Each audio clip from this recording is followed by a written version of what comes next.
So took tiny cuts the whole way down, and it really went well. This jig did exactly what it was supposed to do. It holds them at an angle down that way, and then it also holds them crooked a little bit. It's kind of tricky to see, but they are crooked in there, and that's to match the cylinder that they're going to go into.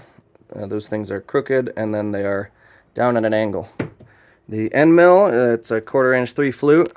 So this one was brand new. I just wanted to see what it could do. And the teeth are all looking very good. It's hard to get a close-up of a fine detail on the video here, but they are all very sharp and pointy.